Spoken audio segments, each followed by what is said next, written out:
All right, lots to talk about on this Thursday. Glad you are with us. So last night, after Hannity, the TV show, it just, all hell is breaking loose, just to quote a phrase here. It was going nuts.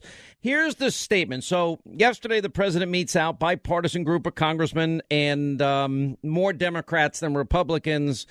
And then the president, we're going to work together, all fine, good. Expected for reasons I'll get into in a second. Then he has dinner, I assume at the White House, with Chuck Schumer and Nancy Pelosi.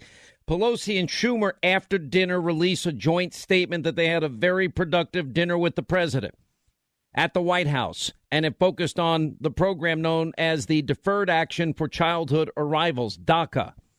We agreed to enshrine the protections of DACA into law quickly and to work out a package of border security excluding the wall that is acceptable to both sides. Now, I can play it, and we've got montages, but I don't want to eat up all of our time here in this opening segment. We all know how many times the president on the campaign trail, and since he has been president, said that he is going to build the wall. It's going to be a big, beautiful wall. The wall will have a door in it, but it's going to be a wall. And so I'm hearing this last night, and I'm thinking, first, I'm getting a little angry. I'm getting a little mad. And then, part of me doubts it. Part of me never trusts Schumer and Pelosi. And part of me resents why the president was put in this position. Now, I want to go through this slowly so that everybody understands where we are and the great danger I think this president is now facing politically for himself and why it's happening and why we are where we are. Now, you have to start with something that is just, I read this last night and I just decided I'm going to tweet out, hey, Mitch, great job. Meaning Mitch McConnell. I did make a mistake. I picked the wrong Twitter account. Boy, you make one little itsy bitsy mistake on Twitter, they're ready to rip your head off. That's not his account, you idiot. And I'm like, okay, I'll fix it. I'm sorry. Biggest mistake anybody can make in their life. Oh, bad me, bet. I got to hit myself. All right, ridiculous. So, all right, hey, Mitch, great job.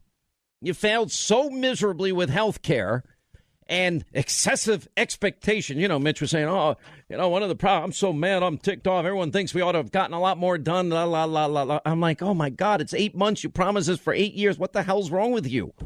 How could you be that out of touch with the American people? 8 months is an eternity, and you can't get an 8-year promise done. It's pathetic. And then I pointed out what I've been discussing on this program for the last 2 days. And that's Roll Call's report that McConnell thinks, wow, the tax deal may be pushed into 2018. That was 2 days ago in Roll Call. And I mentioned it in both shows, radio and TV, the last 2 days. And I wrote wasted opportunities, betrayal, epic Republican failure. It is a failure. It's a massive failure. And then I go on to tweet last night, and I go on to say, and if the president doesn't keep his promise, in other words, of what Pelosi and Schumer said is true, if the president goes for amnesty, it will be the political equivalent of read my lips, no new taxes. You may remember this, and this, I would argue, played a very big part in George Herbert Walker Bush losing in 1992 to Bill Clinton. Here's what he said. Raise taxes and I'll say no, and they'll push and I'll say no, and they'll push again and I'll say to them, read my lips, no new taxes. And then he raised taxes, and it was all over for him. Words and promises matter. One thing the president's got to understand here, he's got anywhere between a 46% approval rating. I always argue there's at least 5-7 points extra for him because there are some people that don't want to admit they like him. But putting all that aside, if the president in any way does not keep his word on the issue of building this wall, if the president somehow it gets, and he's a great businessman, I know he knows this, but I'm just saying there's a danger here because every single time Congress promises that they're going to offer you spending cuts with tax increases, you always get the tax increase up front. You never, ever get the spending. You never get the spending reductions ever. That's 10 years down the line. You never see it. It's like always smoke and mirrors. You know, you'll always get the concession, in this case, DACA, Dreamers, etc., but you'll never get the wall. And the president's got to understand this is not negotiable for him, because if he ever goes along with any deal, and he commented on it today, and I'll tell you his exact comments in a minute, but he's got to understand if he makes any deal whatsoever that compromises building that wall, that big, beautiful wall that he kept promising, politically speaking, the base will forever abandon him. I don't want that to happen to him, because that means we're going to get 8 more years of an Obama-like president, and the country's going to continue to go down the tubes. And what this election was about was the working men and women, the forgotten men and women that need help, the 50 million in poverty on food stamps and out of the labor force. So there's some very, very dangerous waters that the president's walking into here. Now, it's 100% true that the colossal failure of the Republicans to keep their promises and keep their word certainly has created the conditions where he even has to bother to sit down with Pelosi and Schumer. And I'm ticked off at all of them, and I've been saying it for months now, how inefficient they are, how pathetic they are, how weak they are, how the Republican Party has no identity. Trump has an identity. He can't give that. You know, Mitch McConnell's at 18% in his own state.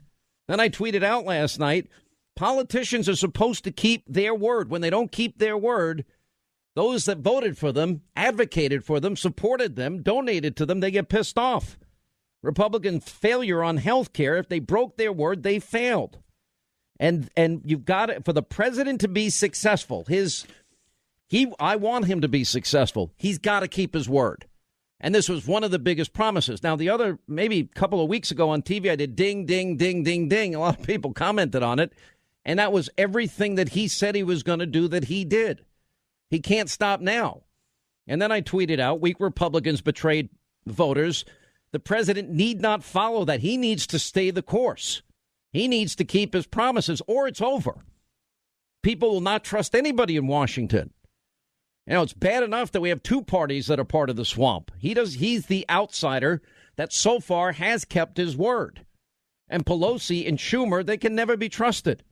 And I hope the president doesn't get sucked into trusting these people, because they will. There's nothing about him they like. There's nothing that they'll ever say good about him. We'll remind him tonight, at least on TV, maybe here, of all the horrible things they have said about him over this last number of times. But the key, the success, and this goes for the House, the Senate, and the president, and anybody in politics. If you make promises to people, keep your promises. The antidote to anything, any problem the president has is stay on his agenda. Help the forgotten men and women that voted for him in Michigan, Wisconsin, Ohio, Pennsylvania, and every other state. And the people that were hurt, the 13 million more Americans on food stamps, the 8 million more in poverty, the 95 million Americans that were out of work, the lowest labor participation rate, the 51-year low in home ownership rate, and the worst recovery since the 40s, and the doubling of the debt. That's the answer. That's the antidote. That's what matters. That's what he will be judged on. It's not going to be all the noise that is created by conspiracy theory TV hosts. And they're all over the place, and I know some of them are listening right now. Now, if reports are true, and this is what I tweeted out last night, I blame Republicans. They pushed him into the arms of Pelosi and Schumer. Because let's be honest, I've always talked about the 5 forces that have been working against this president from day one. No president has had a leak a day the way this president has. We don't have leaks of presidents talking to prime ministers like in the case of Australia or the president of Mexico. Obama didn't have to deal with a deep state like this, trying to undermine him every day. The Democrats we know hate him. They haven't lifted a finger, and they've called him racist and everything else they can think of. The media wakes up every day. Oh, how can we try and destroy his credibility and take away any ability of him to function and do his job every day? And then I said, what are the other 2? Weak Republicans and never Trumpers. They hate him, too. So if, he doesn't have to break his word just because the Republican Party is pathetic at their job. And staying the course is going to be good for everybody. So they wanted him to fail.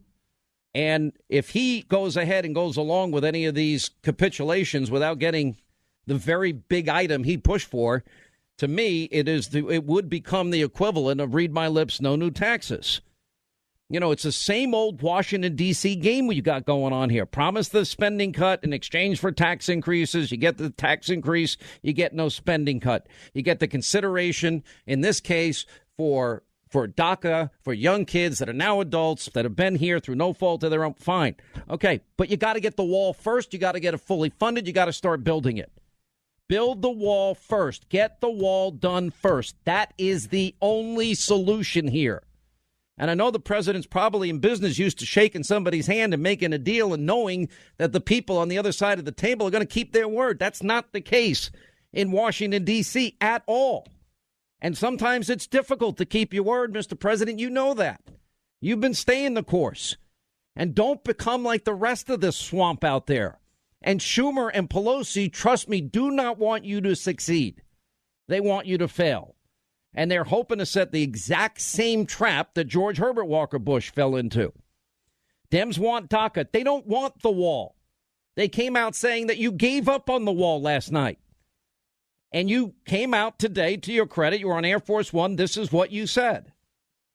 No, what we're doing is we're doing it in conjunction with the Republicans. We have a very, very good relationship with a lot of people. A lot of people want this to happen. They expect it to happen, and we'll see if it happens. But we'll only do it if we get extreme security, if we get not only surveillance, but everything that goes along with surveillance.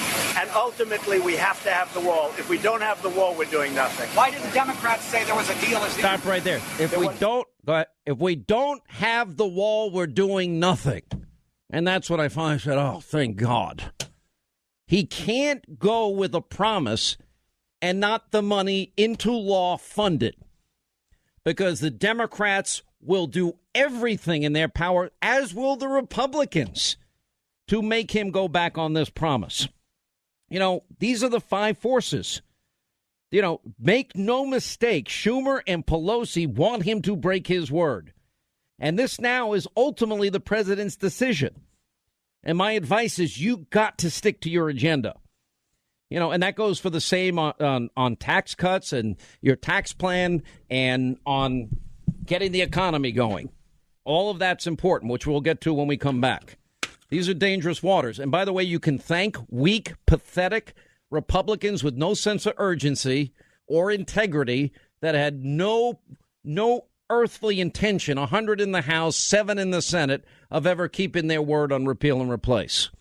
They pushed the president into Pelosi and Schumer's arms. Great job, Republican Party. But he still has his responsibility to keep his promises, and I was glad that he said that today. We'll take a break. We'll come back. We'll continue. We'll also get to your calls. 800-941-SEAN, straight ahead. And I guess sometimes it gets hard because they push and they push and they push and they push. You know, Democrats are also trying to set a trap on taxes. Now, the president, said yesterday, well, I think the wealthy, their taxes are going to remain about the same. And if not, they may go a little higher. He never said a little higher when he was running for office. Here's the problem with that. The president's plan to get the forgotten men and women to work here is basically contingent on a growing, thriving economy. How do you get a growing, thriving economy? How do you prevent 13 million more Americans from being on food stamps and 8 million more in poverty like Obama and doubling the debt? How do you prevent that? It's called economic growth. The president's got the right plan. Across the board tax cuts, 7 brackets to 3, 15% corporate rate. Multinationals repatriated at a very low rate. They'll bring those trillions back to America. Energy independence. How many times have I said there's millions of high-paying career jobs available? And then he's already cut regulations. He's gotten rid of a lot of the Obama regulations. And he can't get trapped into this old thinking mentality. Reagan slashed the top marginal rate in the course of his presidency from 70 to 28%. Revenues to the government doubled. 20 million new jobs were created. And that was after the 82 recession. I mean, it needed some time to get this thriving, and it worked. It's simple economics, because those multinationals, those corporations, quote, rich people, Well, what they're going to do is they're going to end up spending money and buying boats. And as Geraldo said yesterday, he bought a helicopter after the Reagan tax cuts. But that keeps people working. Then they'll build manufacturing centers and factories. And, you know, the top 1% already paid 39.5% of the federal income taxes. Top 10% pays 70.9%. The bottom 50% pays nothing. And that's it.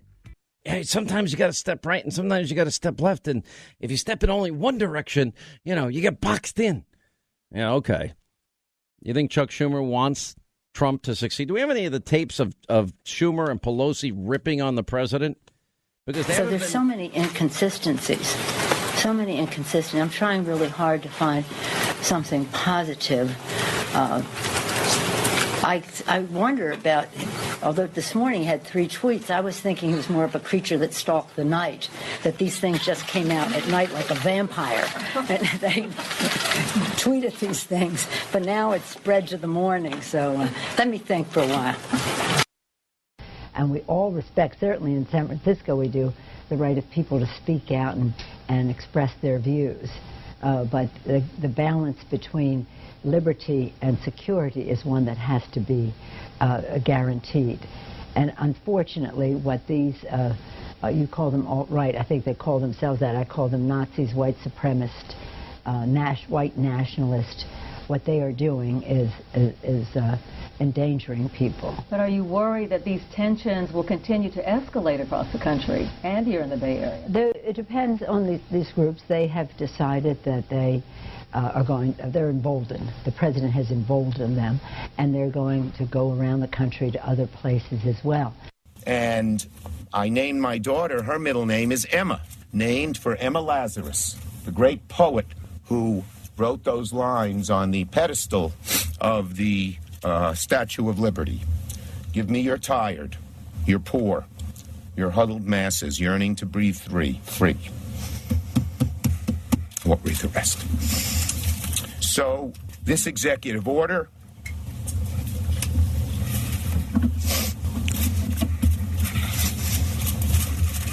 was mean-spirited and un-American. It was implemented in a way that created chaos and confusion across the country, and it will only serve to embolden and inspire those around the globe who will do us harm. It must be reversed immediately. Senate Democrats are going to introduce legislation to overturn this and move it as quickly as we can. And I, as your senator from New York, will claw, scrap, and fight with every fiber of my being. All right, enough of the crybaby. I can't take it anymore. Now, here's what I know about the president. I can only give you the insight that I've had in being on the road with him during the campaign, and he knows the people's reaction. He knows he knows the people that put him in that house. He knows them. And I know the president, I think, pretty well. The president is a never-ending negotiator, consummate. He's the best negotiator. He never stops. He negotiates, like you'll have a time set for an interview. You get to say, oh, well, let's just do 10 minutes. And I'm like, well, we agreed to a half hour. And then they'll say, all right, we'll do 20. It's fine. That is quintessentially Donald Trump. I mean, there's a part of it that is extraordinarily bright, smart, charming, and that's who he is. He negotiates everything. So a part of me is just like, okay, I understand. You're sending a message to everybody. You're sending a message to Republicans because you're such failures. You have no urgency. You didn't even have a plan to extend the debt ceiling when you're on a month vacation in August. So, I mean, it's pretty pathetic. They're just pathetic. And I kind of understand that the president is out there and the president's thinking, all right, well, I'm just going to send a message that, OK, I'll just get it done any way I need to get it done. By the way, is John Roberts now live with the president on Air Force One? No, yeah, we can go to that if you like. Now, I want to just finish this thought. So my guess is the president is who he is. There's only one thing that he said. I'm going to play again what he said earlier. No wall, no deal, nothing. Let me play that from earlier today. No, what we're doing is we're doing it in conjunction with the Republicans. We have a very, very good relationship with a lot of people. A lot of people want this to happen. They expect it to happen, and we'll see if it happens. But we'll only do it if we get extreme security, if we get not only surveillance, but everything that goes along with surveillance. And ultimately, we have to have the wall. If we don't have the wall, we're doing nothing. Why did the Democrats say there was a deal at dinner? There was no deal. They didn't say they had a deal. In fact, they just put out a statement. They didn't say that at all. Mr. President, if Republicans aren't able to get something in 6 months, will you continue the DACA program on your own? Well, we'll talk about that, but I think a deal will be made before 6 months. So no relief for DACA recipients unless you get the wall? Is that what you're saying? The wall, at some point, they're going to have to. They cannot obstruct the wall. The wall, to me, is vital. If I don't get the wall, then we will become the obstruction. What has to come first, wall and agreement on the wall? We have to have an understanding that whether it's in the budget or some other vehicle, in a fairly short period of time, the wall will be funded. Otherwise, we're not doing any deals. Otherwise, we're not doing any deal. The wall's going to be funded or we're not doing any deal. If we don't have the wall, we're not doing nothing. That reassures me. He only said the only part of that, at some point, he says that, we're going to if we're going to fund it later, it's got to be in writing. It's got to be funded. It's got to be written in blood because it's D.C. and it's the sewer and it's a swamp. And these people would love nothing more than to look. Here's what the presidents are. Here are what the Democrats are arguing. And I think the way this is going to work out is this way. If you want to know how I think it's going to end up. And the president was pretty clear about this today. He said, look, we're not talking about amnesty.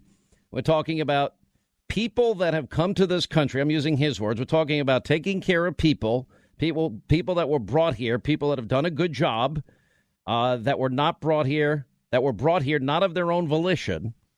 But more importantly, we have to have the wall. So I think what he's saying is no amnesty, that they would work out some type of agreement that they wouldn't be citizens and they'd get to stay in the country and they wouldn't be thrown out. That's my guess where it's going. And many of you are going to argue that's amnesty. I'm just telling you where I think it's headed. But I do think he's negotiating. But I do worry that it's the same thing we've seen in the past. You get the concession, which would be on 800,000 DACA kids that are now adults and not kids anymore, and that you would never get the wall funded and built. Just like you get tax increases, you never get the spending cuts. And that's the threat to the president. None of this would be happening if the Republicans did their job. All right, let's go to some calls here. Panama City, Florida. Elizabeth is with us. Elizabeth, hi, how are you? Hope you're recovering from Hurricane Irma. Hi, Sean. We did very well. I hope your house did, too. It's fine. I'm not worried. Never was worried. And you know what? It's only property. Just as long as everybody was safe. That's all I cared about. Yes, absolutely. I just wanted to remind you, I think it's good that you keep bringing up to the president that he has to keep his promises. But I also think it's important to remember that he gave the GOP 7 months to do things their way, so nobody could come back to him and say that he didn't follow that way. And now that they have failed, they're going to have to go at his speed. And his speed is 4-dimensional chess. These people don't know what's coming to them. They just don't. He can keep up with them, but they're never going to be able to keep up with him. So I think it's important to trust that the president is going to keep his promises. And those of us who voted for him know that he will. Nobody is crazy enough to put themselves in the situation that the president is to not keep their promises. So I know. Look, but here's the thing, and it's not fair, but I guess I just feel so burned by Republicans. Because we learned during health care, 100 House Republicans had no intention. All those votes on repealing and replacing were show votes, like 60 of them.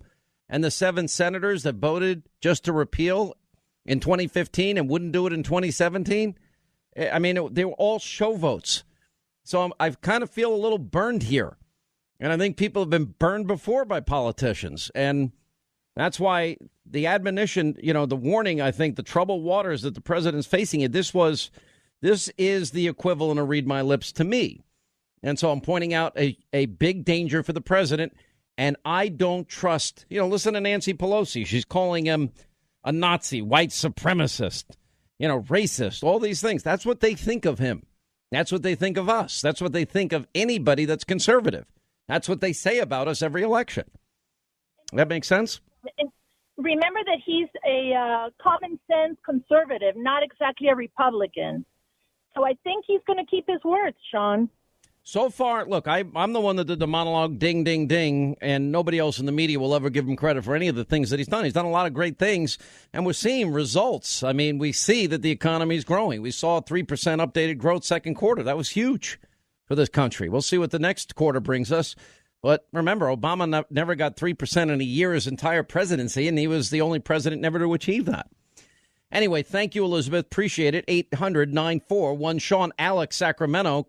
Alex, you're on the Sean Hannity Show. Hey, Sean. Good to talk to you. Yes, sir. Wanted to just make a quick point. We wouldn't be having this conversation if Republicans worked with Trump. And I think the solution really is not that we have to worry about Pelosi taking over Congress. We need just to primary these guys out. And that needs to be. Oh, that's all happening. Oh, that's all going to happen. That's all going to happen. And every one of them that gets the primary is going to deserve it. And, you know, there was an article written about me. I don't know if it was the Washington Post hates me as usual, but I mean, all these fake news outlets, Hannity picks and backs the wrong candidates. Well, not really. There are times that I take risks with people that are, you know, at 0% or 5% in the polls to make a point. I'm not supporting people that suck, that I know are awful, that I know are establishment, that I know are just going to be watered down versions of the Democratic Party. But they're going to be look at what's happening in Alabama. Roy Moore, I think, is going to win that race in Alabama because Luther Strange is backed by Mitch McConnell. Mitch McConnell now is the kiss of death at 18%. All right, Lori in Rhode Island. Thank you, Alex. You're next. Hi, Lori. So much for taking my call. Yes, ma'am. What's going on?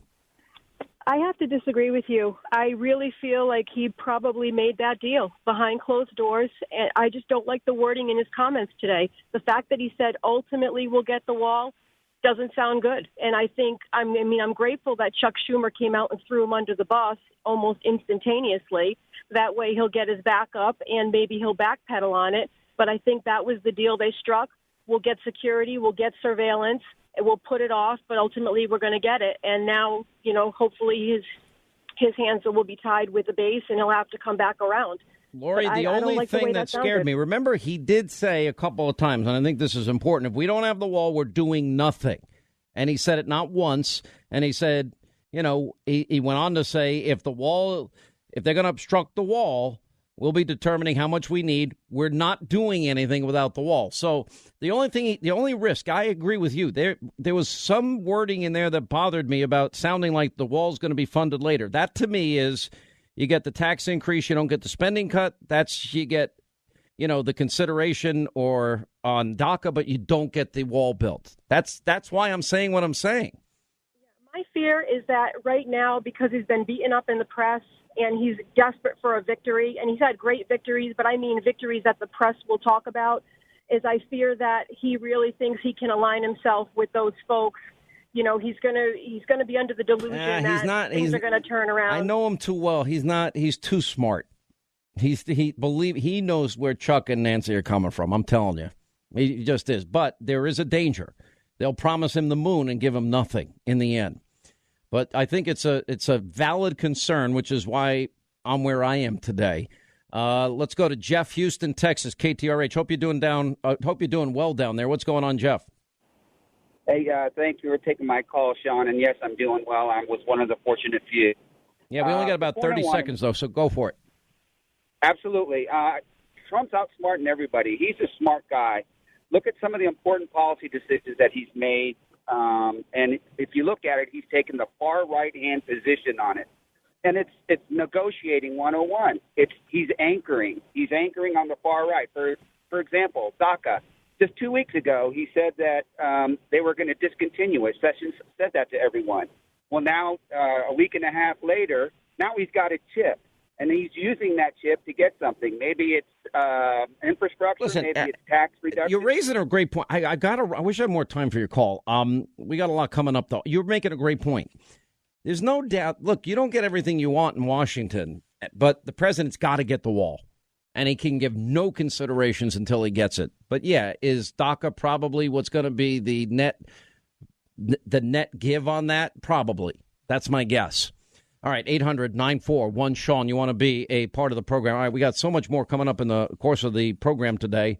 And we'll get a lot more of your calls in. I know a lot of you are very passionate about this, and we want to get as many calls in the program today as we can. All right, that's the president. Hour 2, Sean Hannity Show, 800-941-SEAN throughout the campaign. And when he became president, reinforcing his his promise to the people as president that he would get that wall built. And what the president is saying today, he did not back down at all from all of this. He said that the statement by Pelosi and Schumer last night were inaccurate, not true. And then he went on to say there will be no deal whatsoever. Ultimately, we have to have a wall. And if we don't have the wall, we're doing nothing. Anyway, joining us now, Freedom Caucus members, Representative Louis Gohmert of Texas, Dave Bratt of Virginia, here to discuss all of these developments. I just want to say to both of you, one of the things that I think frustrates me, and I said this, I'm extremely frustrated, and I'm arguing this, and you guys tell me if I'm wrong. Because of this colossal Republican inexcusable failure, I think the president's doing two things simultaneously. One, I think he's negotiating. And number two, I think he's seeking out legitimate alternatives so he can at least get some of his promises accomplished if he needs it. Now, there's a great risk for him here, and especially when you read the statement of Pelosi and Schumer, and they say, well, he agreed to DACA, which he denied today, and then he went on to say there'll be no deal without a wall, and they said, well, there's no agreement on the wall, so they want him to look as bad as possible.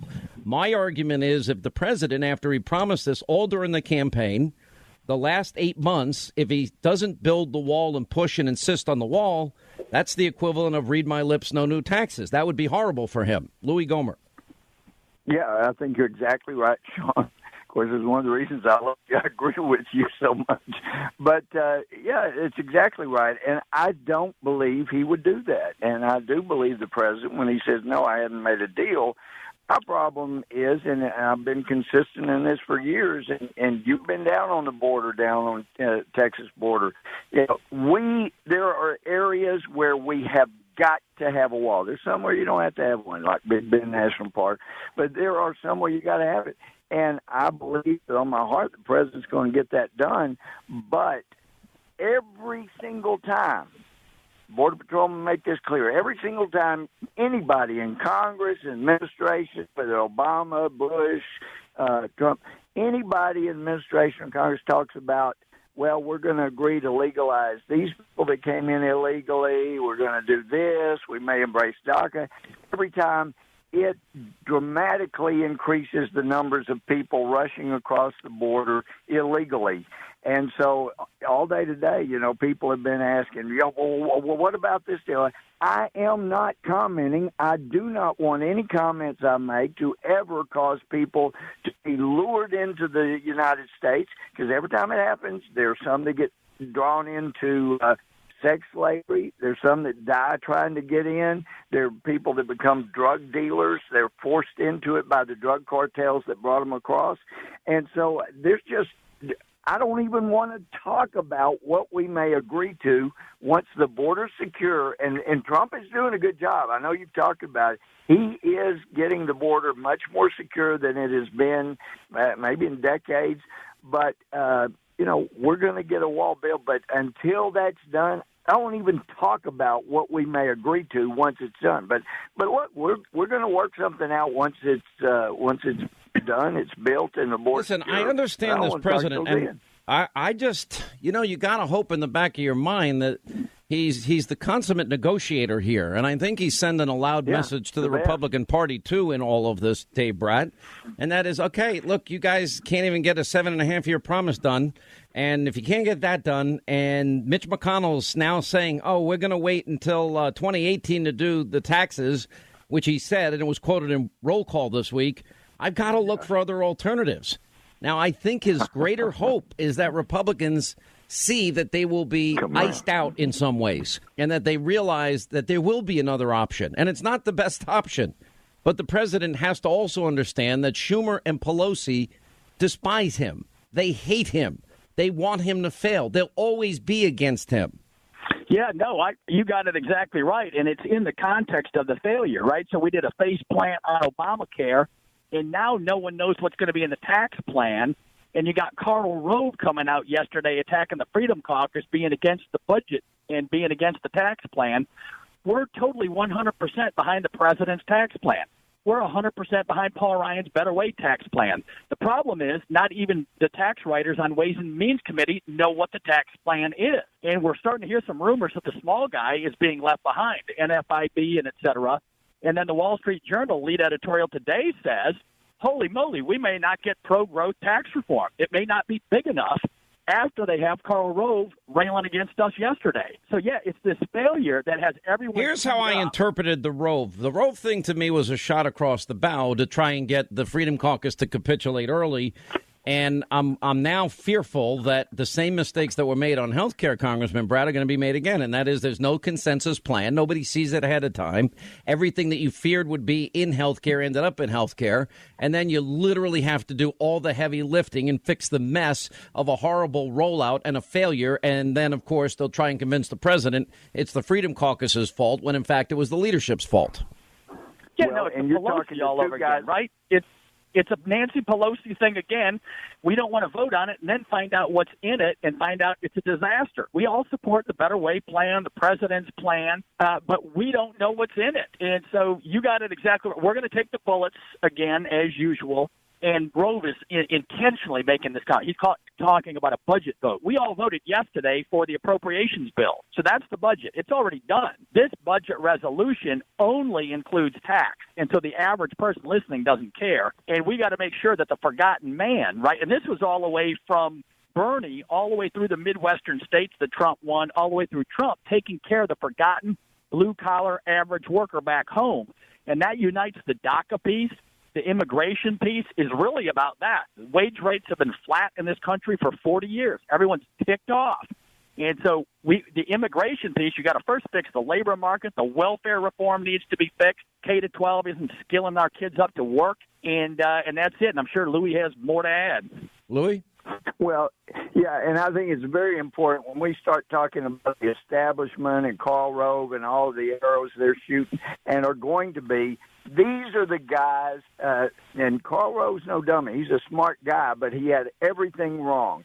He was wrong about everything that Trump was pushing to get elected, that got him elected. He was wrong about him not being able to be elected, and he didn't support the things that got him elected. And so naturally, people have got to be aware that when the president is trying to keep some of the most important promises, Rove is going to be out there undoing it. And remember, Rove was for that first health care bill, and some have said, well, you know, if you guys had just jumped on and agreed to that, then it would have been win at the sales. But the trouble is premiums would have continued to skyrocket, and a year after that bad bill, if we had passed that disastrous thing that Rove and Priebus and all them loved and the health insurance companies loved and the bailouts they were getting, then it would have been the end of our majority in a year from November.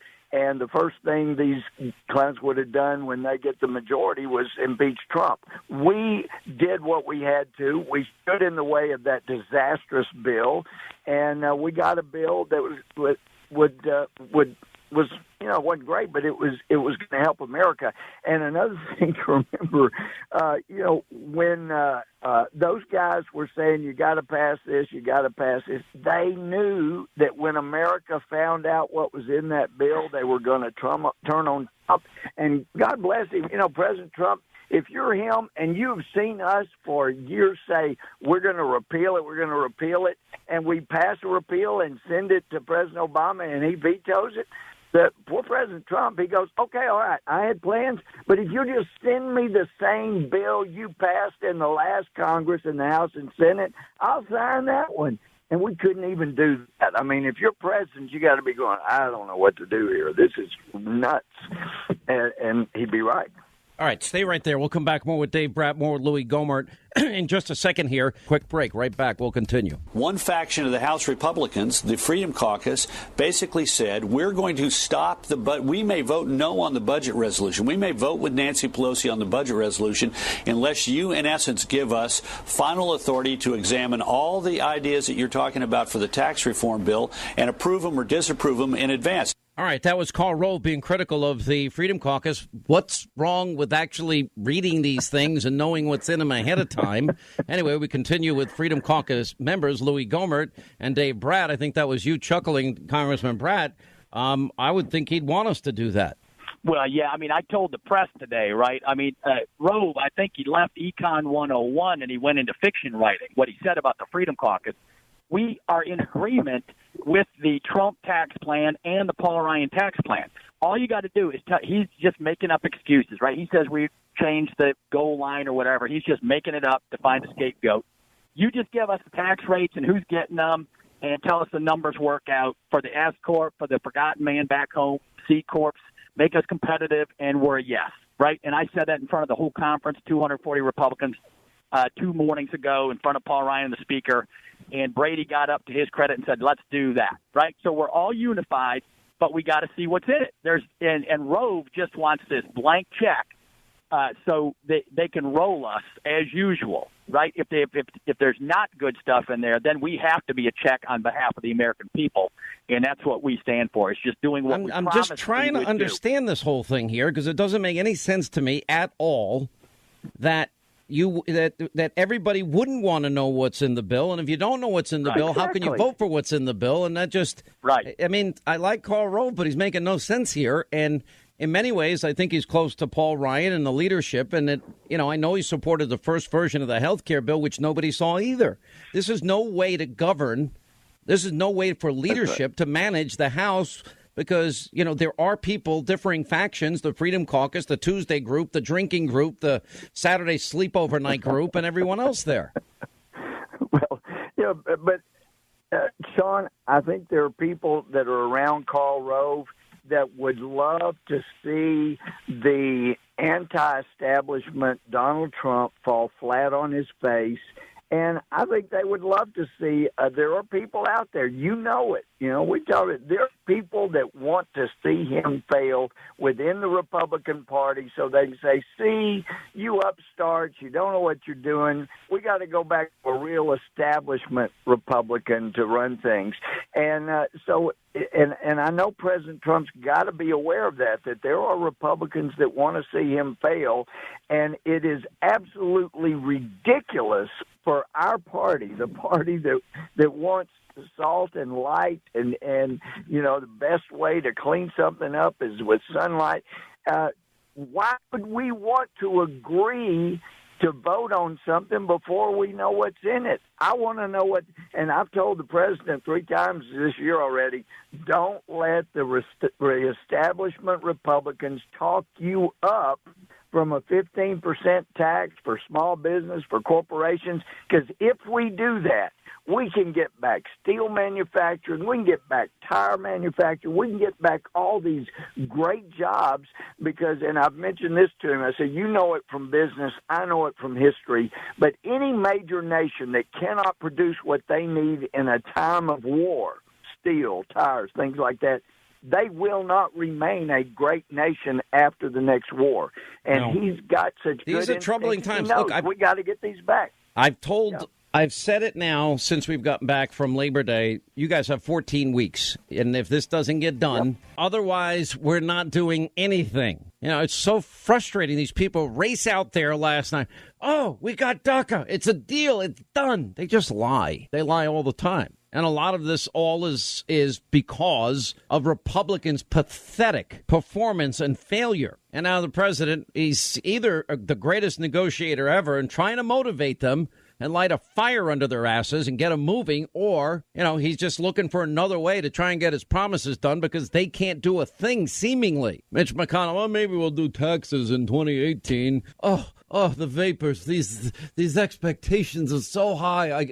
The stress of it all, 9 months to keep an 8-year promise. Joining us now is Dr. Sebastian Gorka, who recently left the White House as a counsel to the president. How are you, sir? Very well, Sean. Great to be back on the show. All right, let me start with what the president said there. And look, I was last night, all of a sudden, boom, everything's going nuts because Pelosi and Schumer put out these statements. And it turns out the president has a very different view of the meeting last night. But with that said, a lot of people are very concerned, as I am, that, if somehow they're able to convince this president to do a deal where he doesn't get the wall first, we're not getting the wall. It's just like you get tax increases, you never get spending reductions. You get, some type of acquiescing or deal or concession, and you never get the wall built ever, like Reagan in '86. Look, Sean, I stand by exactly what I've said already publicly. Remember when a New York realtor, businessman, billionaire called Donald Trump started his campaign for presidency, his first policy platform, the foundation of it all, was immigration and the wall. He's already said he's not going to go back. He knows the cost he would pay if that platform of his whole presidential campaign was somehow undermined. What he's done in the last few days is send a very simple signal to the GOP. This is about, the master strategy. The GOP needs to understand that they didn't win the election last November. Donald J. Trump won the election, and he can deal with people who have the letter D behind their name, not just people who have the letter R behind their name. So this is, have faith, as I tweeted out today to the base. Take a deep breath, count to 10, and have faith. Listen, I have faith in the president. So far, he's never really wavered on his promises at all. I went through the other night on TV. I don't know if you saw my ding, ding, ding, ding, ding show, but a lot of people seem to have caught it and all the promises that he's kept. But my question, when Chuck Schumer comes out with this, look, I have no doubt that the president is going to probably have to deal and do things he doesn't want to do because we know there are so many weak Republicans there. Even the House bill on health care was never what anybody wanted, but we discovered that there were 100 House Republicans that never had any intention of replacing Obamacare, just like we had 7 Senate Republicans that voted just to repeal in 2015. They had no intention of really doing it, and they only did it as show votes. So the circumstances are you just sit there and do nothing, or you have to negotiate. I get it. There's been no significant issue which was up to the president that he hasn't followed through on, whether it's destroying the caliphate of ISIS in Mosul, whether it's revitalizing NATO, whether it's breaking the 29th stock market record, Sean. I can't even keep up with it. The million jobs he's created. When it's up to him, he always comes through. Now, on Obamacare, let's be very, very specific here. He said to the GOP, to his colleagues on the Hill, hey guys, you've been working on this for 7 years, saying repeal and replace. We have checks and balances. We have separation of powers. So you're going to fix this for America, right? And what did they do? They punted it. It's the same situation here. He doesn't want to fail with regards to immigration, and he's going to make a deal. At the end of the day, he will come through because he always comes through. Now, Chuck Schumer spinning, Nancy Pelosi lying, we're used to that, Sean. Everybody should be used to that. But that's not how Donald J. Trump behaves. Listen, I agree with you, and that's the person that I've known, and that's the person that I've seen. But I do know how Washington works, and I do know that they're going to try and persuade him to make the concessions first, promising the wall, promising the funding, and then never do it. And I'm not saying, and that's why I think in terms of negotiation, look, I'm sure that this president in the course of his business career is probably shaking people's hands. All right, you got a deal. And those people follow through on their word. But I wouldn't count on any one of those people in D.C. to keep their word. None of them. Look, you're absolutely right with regards to who these people are, but don't you think he's got an inkling of that by now? And again, to reassure the people who voted for the president and still want to believe in the MAGA agenda, just because people like myself or Steve left the building, does anybody really think that the president isn't in touch with the people who truly understand how the swamp operates? I don't think he is. I mean, that's my take, but I do think that he's now entered a phase, and again, I go back to Republicans have literally pushed him into the arms of the Democrats because of their colossal failure. And so these are far more troubled waters that he's in now. Look, they are. It is a swamp full of 20-foot alligators. It's disgusting. I mean, no, it is. It's disgusting. It's despicable. No, it is. But at the end of the day, what do you know about this man? I know one thing. From the first moment I met him in 2015, before anybody took him seriously, right up to working with him in the Oval, in the West Wing, this man never gives up. You can try and stab him in the back, but he will be there for the long fight, and he will put on the table that which he does. Look, he just doesn't give up. His track record, 50 years in the private sector, he never, ever gives up. He is translating that into a divisive, disgusting environment, but the man hasn't changed. It's just a different game now. What do you do when the Republicans are so ineffective and they're so incapable of keeping their word?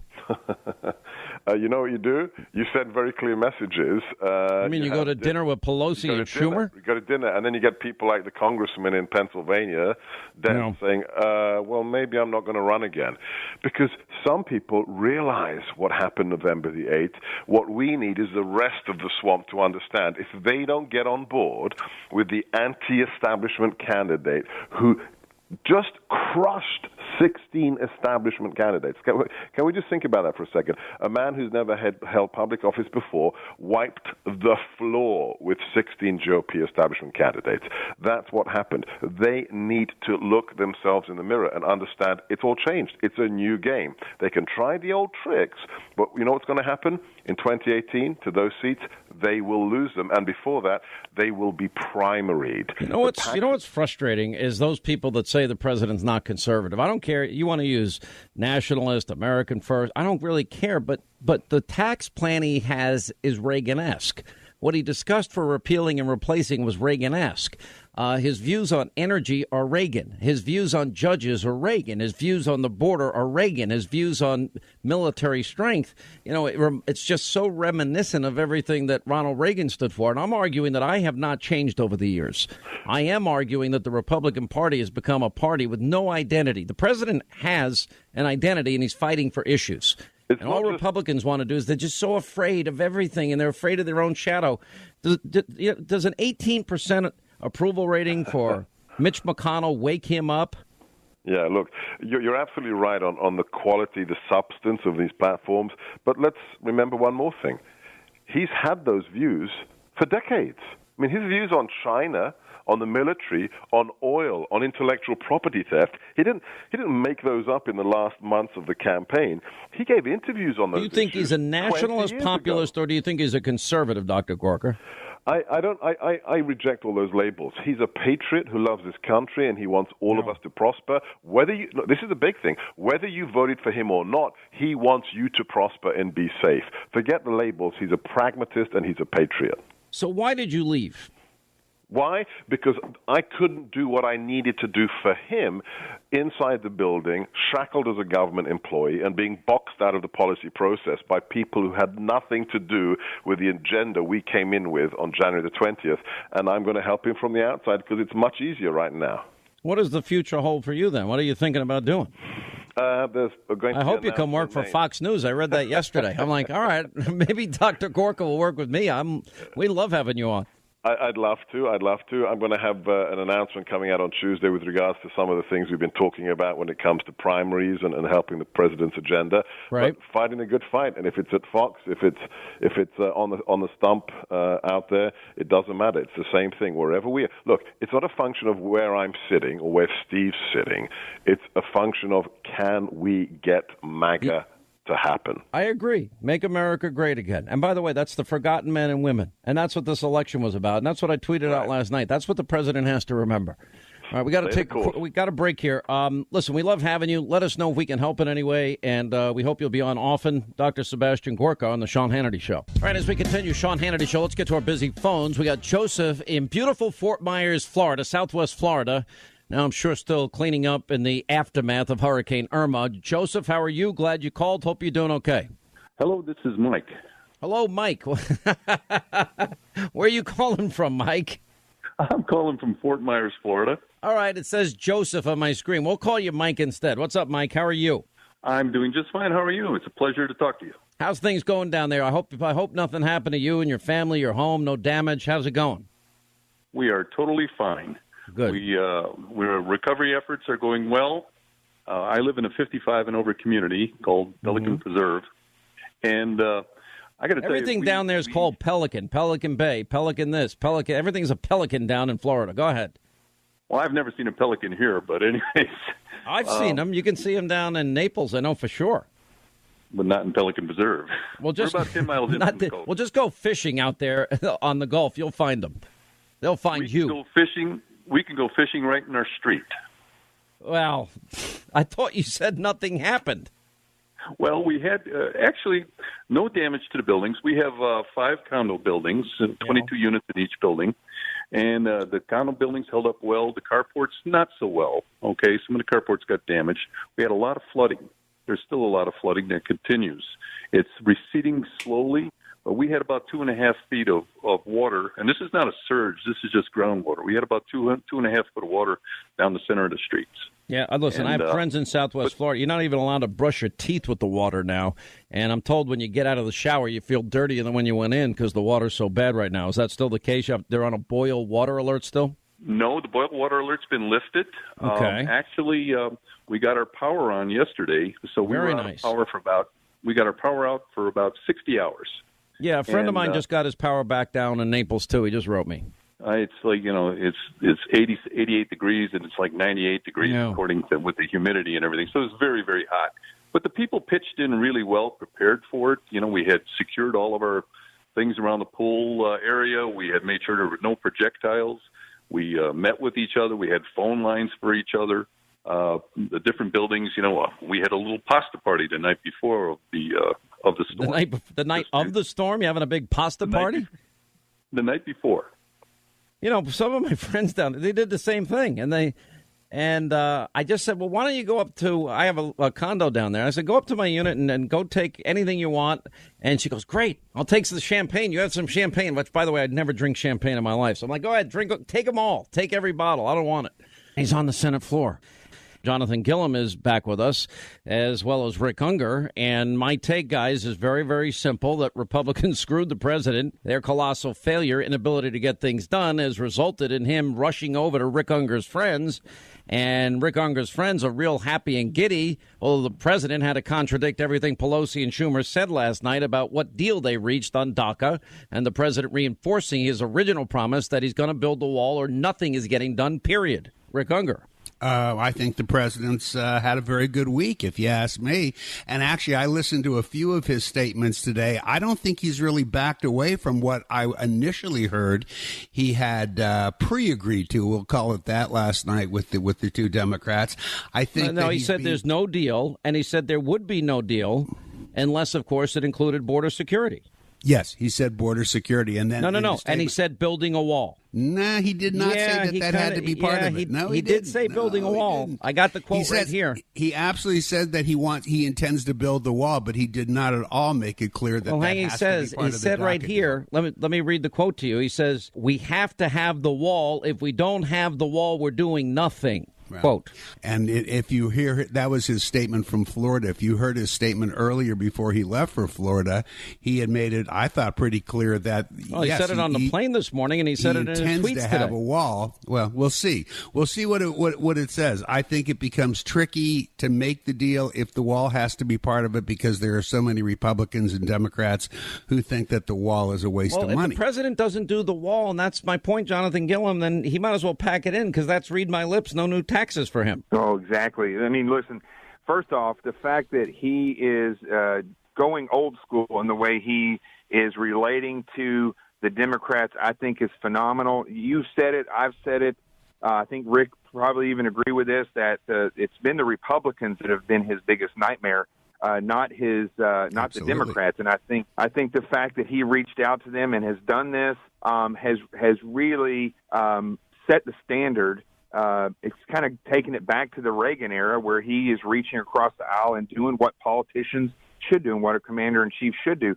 But if, and you're exactly right, Sean, if he doesn't build this wall, I mean, that's the main thing. Whether or not it's going to be the answer to immigration, he said he was going to do it, and half the country voted for him, largely not because of that, but that was the first thing that he said, and it'll be a death knell for him running in 3.5 years. And Rick, you're smart enough to know that, and you would say to him, "Don't give up on the wall." Yeah, let me just read you what he said as he was departing for Florida. He said, "The wall will come later. We're right now renovating large sections of wall, massive sections, making it brand new. We're doing a lot of renovations. We're building 4 different samples of the wall to see which one we're going to choose and which one's going, and the wall is going to be built. It will be funded a little bit later." That doesn't sound to me like he's tying it to the DACA discussion. So I don't know. What do you think? Now, I think that's what Pelosi, and I have no doubt they talked about it last night.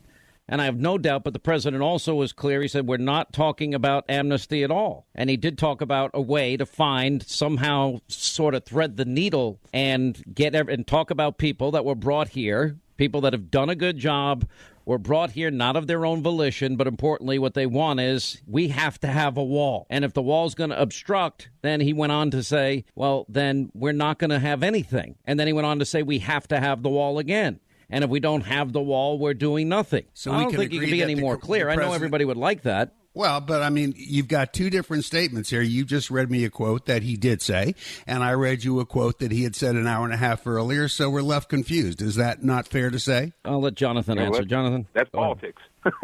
That's politics. Well, not always, but here's something else. Listen, if you're not confused by what goes on in Washington D.C., you have a crystal ball that I don't have. But the fact is, when it comes to the wall versus DACA or amnesty or any of this stuff, I can't understand why Washington, D.C.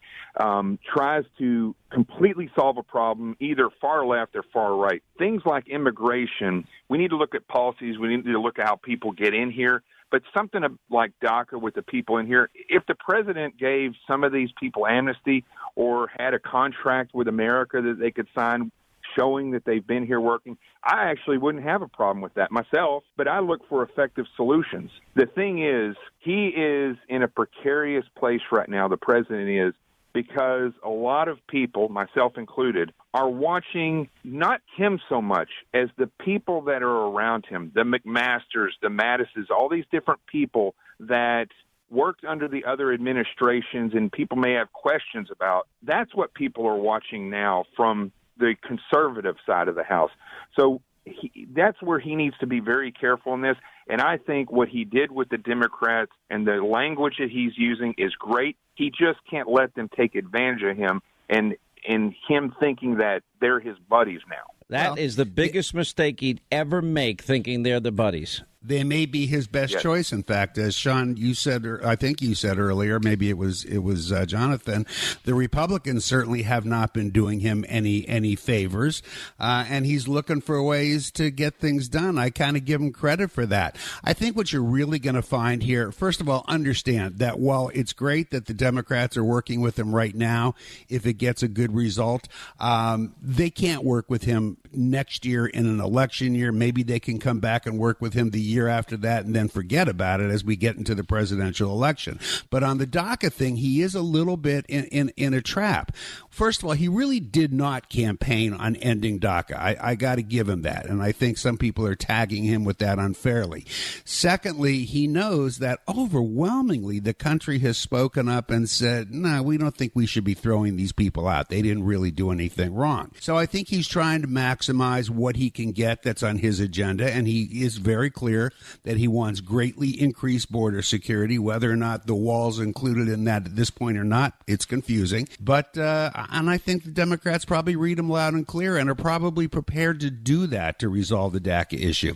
On the amnesty thing, this is an interesting discussion because as you go back and look at some of the different efforts Congress has made over the years prior to President Trump, you'll see 4 very different bills. 2 of them have a road to citizenship. 2 of them do not. So it's just a question of which way they're going to go. The president was clear today that it's not going to be citizenship. The president says he does not want citizenship. That's right. No. Look, I understand the complicated nature of this. I go back to a very simple principle, and Republicans are just, none of this would have happened if they would have gotten their job done, Jonathan Gillen. None of it. And you know what? I'm a trust but verify guy. You always get the tax increase. You never get the spending reduction. You always get we'll acquiesce. We'll give in on, in the case of Reagan, full amnesty in 86. It didn't work. And he never got the border security that was promised him then. And that's the problem with all of this. And that was the trap, I think, the Democrats were trying to set for him. Sean, I'll go on a limb and say that I think that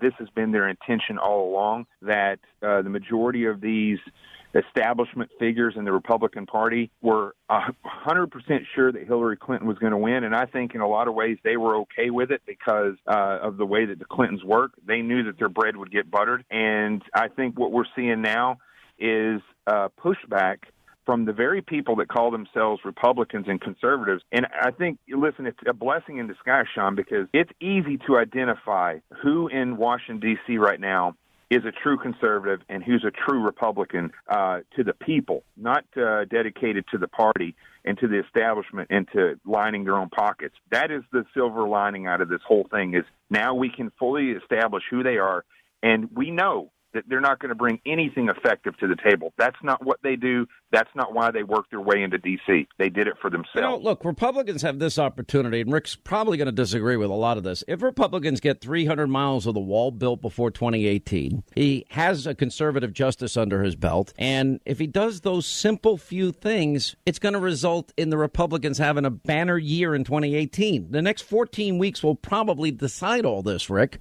You probably think I hope that doesn't happen. Well, whether I think that I might hope it doesn't happen, to answer your original point, I actually mostly do agree with that.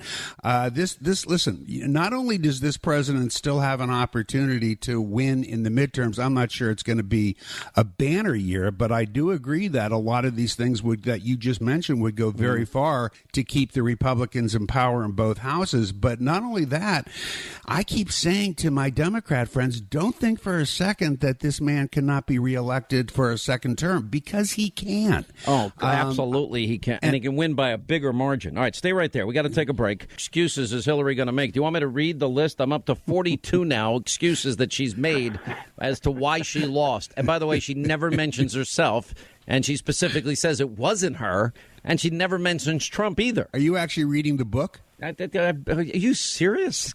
Because I'm not. I don't know why anybody cares. Go to sleep. I swear I don't know why anybody cares. But she's on a book tour. She's blaming everybody but herself. What? Is Hillary Clinton ever running for even dog catcher again? I don't think so. Therefore, it's a matter of history. I don't care why she lost. She lost. Right, I only care to the extent that it matters for the next election. Anderson Cooper interviews Hillary, and listen to her answer about, I knew I had no reason to worry about jail. I'm not so sure. Listen to this. All the lock her up chant. Yes. And that right. Donald Trump had said it, actually it was at the second debate, Donald Trump said if he was president, you would be in jail. Is that something you seriously worried about? Well, I knew I had no reason to worry about it, but worried that he might make that effort. You can't predict what he might do. That's one of the lessons I think we've seen so far in this presidency. But, like so much else, I just kind of moved beyond that. I got interested in cleaning my closets and, taking long walks in the woods, things that helped me recover from that loss. What's your reaction to that? I think cleaning her closets and taking long walks in the woods is a perfect use of her time at this point. She's no longer a candidate. Honestly, I'm surprised you're helping her sell the book by talking about it. I just don't care what's in her book because she's not going to be candidate for president again. This is not okay. You know what, though? I think she should be, and ultimately may end up having some very severe legal issues. Jonathan. Listen, I think this should be studied by conservative or free-thinking psychologists, and they should look at this and determine what this is. Is this some kind of psychotic behavior? Is this narcissism? Something that is not just Hillary Clinton, but is sweeping the far left, not Rick Unger liberal, the far left. Look, we look at Harvard. They're making Chelsea Manning, a.k.a. Bradley Manning, a fellow at Harvard. somebody who potentially could have gotten soldiers killed and is a traitor to this country, they're going to honor them. This person at Harvard. It's the same type of weird ideology. Rick said that Hillary Clinton will never run for office again. I don't see that. I think somebody Rick like wants her to. Hillary. If you had your choice, who would you want to run for the Democrats in 2020? Well, I would hope so, since Rick just named like several communists in the list. Communists? You use that word so loosely. Someday I'm going to have to explain to you what a communist I want to know. Do you think Rick's a communist? What a communist is. And Amy Klobuchar is a communist. John Hickenlooper is a communist. What are you kidding? Do you think that Rick Unger's a communist? No, he's not. He knows better than to call Rick Unger a communist. Well, what are you going to beat him up? He'll kick your ass. He's a former Navy SEAL. You're dead. He knows better. In fact, I go out of my way to make sure that people on Twitter, when they say that about Rick Unger, he is not. He is absolutely not. But Rick is a free thinker. A lot of these people that are politicians. See, here's where the Democrats are getting it wrong.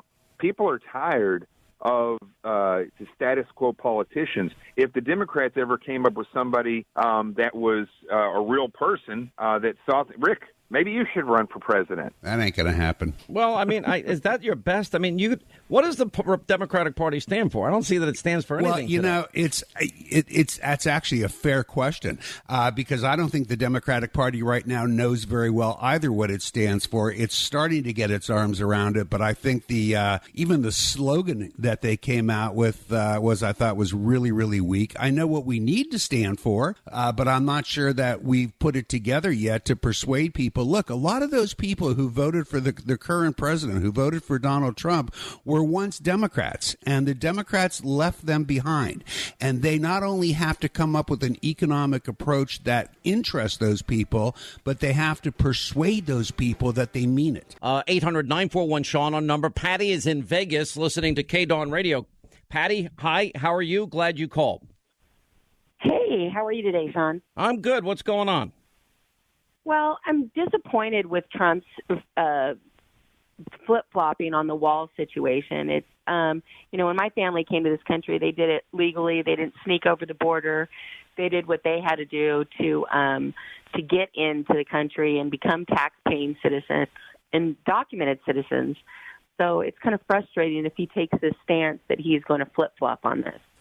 Look, I think the president is signaling very clear, and I can only use his words today because, again, I, like everybody else last night, I don't like the situation he's been put in, and we've got to put some context to that. He's been put in this position because of the Republican Party's failure. Okay, fair enough. That does not take away his obligations for his promises. Just because they broke their word and they're unwilling to do the things they said that they were going to do, it doesn't get him off the hook, especially as it relates to the wall. And so I can only go to what the president said today, which I have been highlighting in the course of the program today, and I'll read it to you again. He says that he has a good relationship with a lot of people. They want to get a lot of things done, but we'll only do things if we get extreme security. If we get not only surveillance, but everything that goes along with surveillance, and ultimately we have to have the wall. If we don't have the wall, we're doing nothing. So absolutely. So I'm saying if the president, here's the problem with the president that maybe he knows, maybe he doesn't know. I don't know. He's a very smart man, and you cannot underestimate his negotiating ability. But he cannot be sucked into, okay, we'll give you the wall, but first we got to do this, because that's the same thing we always get. We always get the tax increase. We never get the spending cuts. We always get the either in the case of amnesty, or the president was very clear also saying we're not talking about amnesty. We're talking about taking care of people that were brought here, that have done a good job, not brought here by their own volition. And he says, but we have to have the wall. If the wall is going to be obstructed, then what we need the funds later. This is the danger for him. At a later date, we will be determining how much we need. We're not doing anything until they get the wall. So, I think what he's saying here is that he'll show flexibility, no citizenship, but the people aren't going to be rounded up that were here as children. That's what he's saying. Right. Well, and nobody's expecting him to round up people that came here. It's children. I mean, as a mother, I would be devastated. But I think what we're really looking for, especially as voters for him, is for him to stick to his word and hope that, you know, Pelosi and Schumer they don't feel like they've been given an inch and they take a mile, and then the rest of us aren't heard. Like you always say, the forgotten men and women that are here. You know, my daughter is in the Navy and fighting for this country, and what is she fighting for if we're not willing to stand up for the Constitution and the laws of the land? Listen, I agree wholeheartedly with you. I think this is a no-brainer. I really do. I think in every way this is a no-brainer for the president. And I think that he needs to just stay on his word. Look, I'm going to go back to my tweets last night.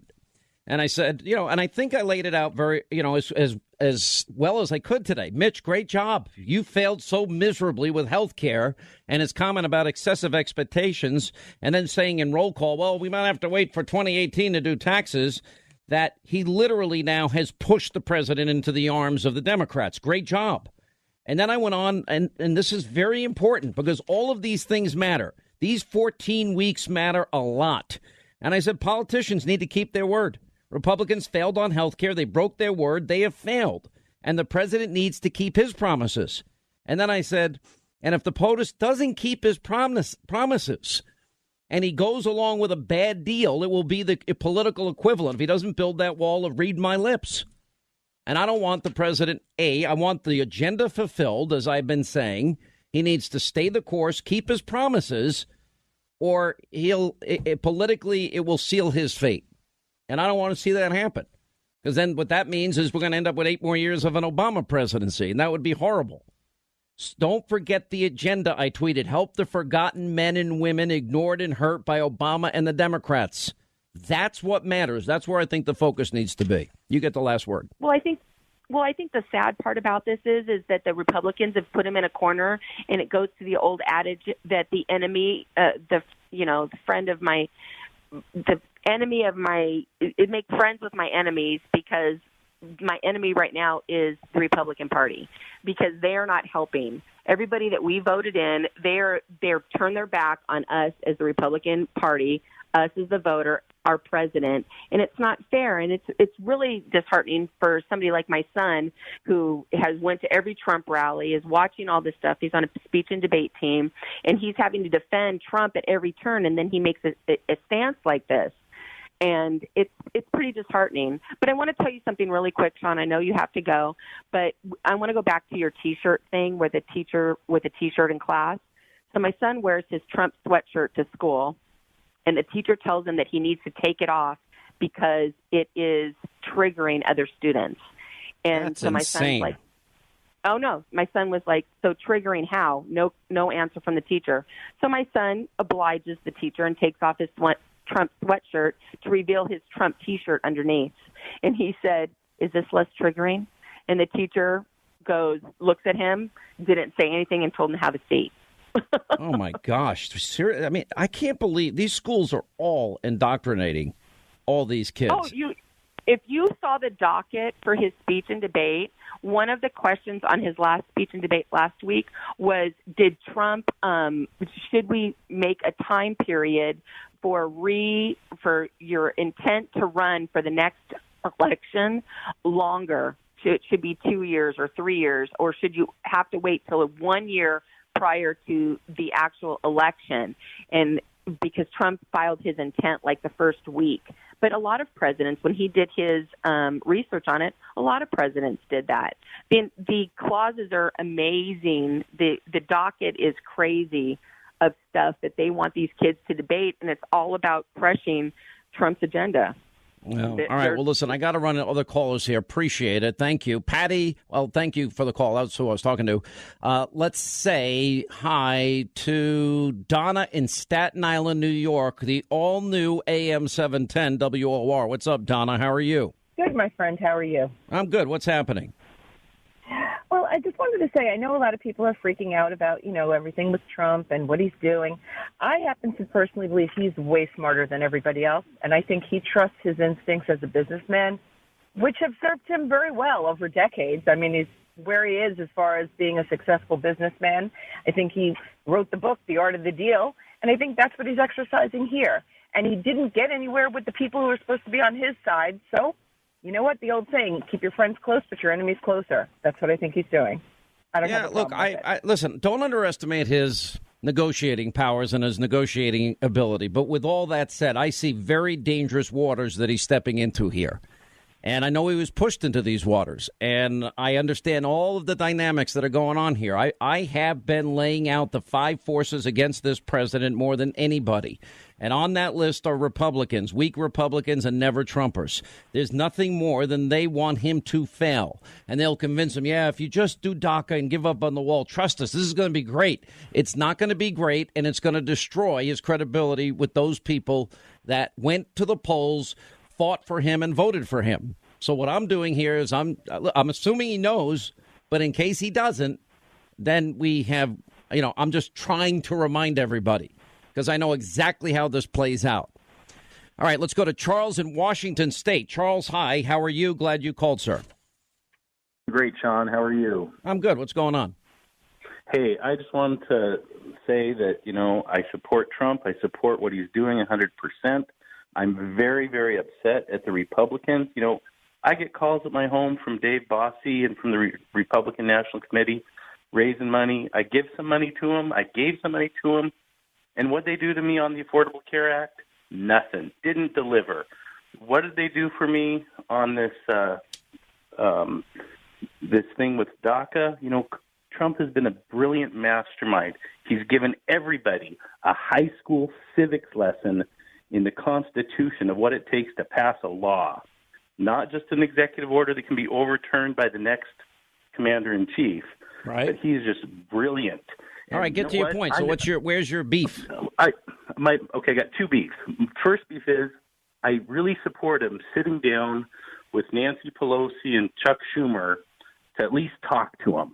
Congress has a approval rating of just 16%. Their numbers are low. Those of us working our butts off here in America, paying taxes, we really want Congress to do stuff for us. And you know what? Trump's lighting a fire under their butts and getting things done, and I like that. The second beef I have... I don't mind them sitting down. The only problem is they leave the room and they race out to the press and they say things that probably aren't true. Or they say things and they take them out of context, and they say things and they want them to look bad, and they say things and he's got to contradict it the next night and morning. That's what bothers me. That's exactly correct. And it ought to be an indication is there people that just are not and will never be trustworthy. These Democrats, they want him to fail. I mean, let's be honest. They do not want him to be successful, and they're never going to want him to be successful. These are the people that have called him every name in the book, starting with racist. Let's go from there. Okay. And you know what? But Trump remembers that we elected him. He's got 307 electoral votes, 3/5 of the Electoral College. We elected him. We want him to get things done, in spite of all the heat and stuff from the media, in spite of the heat and stuff from the Democrats. We want him to get things done. So I'm really proud of him for sitting down with him to at least talk with him. Now, the other thing I want to talk about, and you might not have time for this, you might not even care about this. Let me get to another caller because I'm giving you enough time here. So many people are dying to vent in this, and I want to get them a chance to speak. But you make a lot of good points. Anyway, we do appreciate it, Charles. Jimmy in Spring, Texas. Jimmy, how are you? Hi, Sean. Happy Trump Thursday. I needed a good laugh today. Thanks for making me happy. I appreciate it. It's been a rough day. Well, I'd say I think I'm going to make you laugh twice here. But, Sean, the title of the Hillary book, I think, has a lot more meaning to it. And that is, there's an old adage that I heard years ago that says there are 3 types of people in the world. There are those who make it happen. There are those who watch what happened, and there are those who say, hey, what happened? Yeah. And it is clear that in 2016, we had a make-it-happen guy, Donald Trump, and we had a what happened candidate in Hillary Clinton. I think that's well said. She still, by the way, and she still doesn't know what hit her. She doesn't know what happened. She has no idea what happened. Creep. Get away from me. Exactly. I'm a creep. No, she's out of her mind. I think that's well said. Mike in Cincinnati. What's up, Mike? How are you? Glad you called. Yeah.